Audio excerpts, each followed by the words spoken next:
Pagbasa mula sa sulat sa mga Hebreo. Ang bawat pinakapunong pari ay pinili mula sa mga tao at inilagay sa ganoong tungkulin upang maglingkod sa Diyos para sa mga tao. Siya ang nag-aalay ng mga kaloob at mga handog para mapatawad ang mga kasalanan.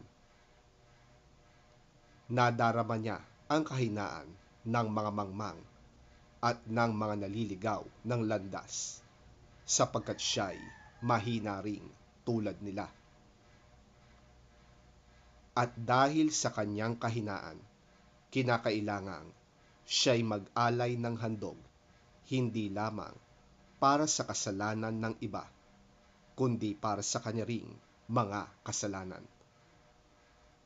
Ang karangalan ng pagiging pinakapunong pari ay hindi maaaring makamtan ni numan sa kanyang sariling kagustuhan.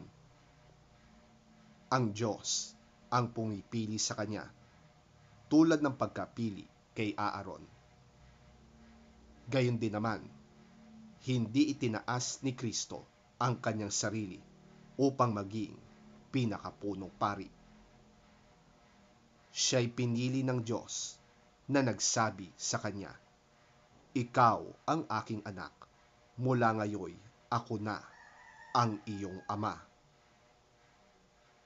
Sinabi rin niya sa ibang bahagi ng kasulatan, "Ikaw ay pari magpakailanman, ayon sa pagkapari ni Melkisedek."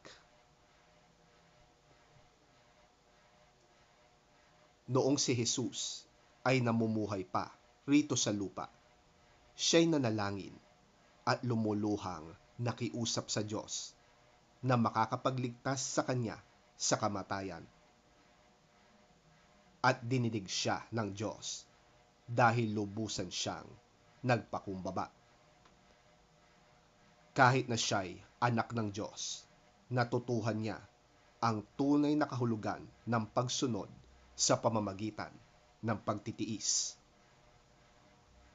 At nang siya'y maging ganap, siya'y naging walang hanggang tagapagligtas ng lahat ng mga sumusunod sa kanyang kalooban. Minarapat ng Diyos na siya'y gawing pinakapunong pari ayon sa pagkapari ni Melkisedek.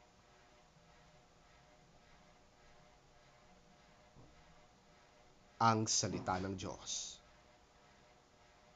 Salamat sa Diyos. Ang mabuting balita ng Panginoon ayon kay San Marcos. Papuri sa iyo, Panginoon. Minsan, nag-aayuno ang mga alagad ni Juan na tagapagbautismo at ang mga Pariseo. May lumapit kay Jesus at nagtanong, "Bakit po hindi nag-aayuno ang inyong mga alagad, samantalang ang mga alagad ni Juan na tagapagbautismo at ang mga Pariseo ay nag-aayuno?" Sumagot si Jesus, "Dapat bang mag-ayuno ang mga panauhin sa kasalan habang kasama pa nila ang lalaking ikinasal? Hindi. Hanggat kasama nila ito, hindi nila gagawin yon. Ngunit darating ang araw na ilalayo ito sa kanila at saka pa lamang sila mag-aayuno. Walang nagtatagpi ng bagong tela sa isang lumang damit, sapagkat kapag umurong ang bagong tela, mababatak ang tinagpian at lalong lalaki ang punit. Wala ring naglalagay ng bagong alak sa lumang sisidlang balat, sapagkat papuputukin lamang ng alak ang sisidlang balat at kapwa masasayang ang alak at ang sisidlan. Sa halip, ang bagong alak ay inilalagay sa bagong sisidlang balat.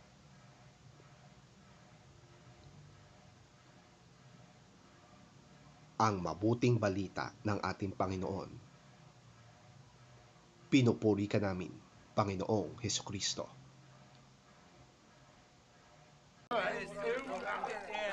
Now John's disciples and the Pharisees were fasting.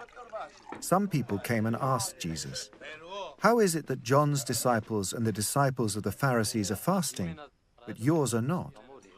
Jesus answered, "How can the guests of the bridegroom fast while he is with them? They cannot, so long as they have him with them. But the time will come when the bridegroom will be taken from them, and on that day they will fast. No one sews a patch of unshrunk cloth on an old garment, otherwise the new piece will pull away from the old, making the tear worse. And no one pours new wine into old wineskins, otherwise the wine will burst the skins, and both the wine and the wineskins will be ruined. No, they pour new wine into new wineskins."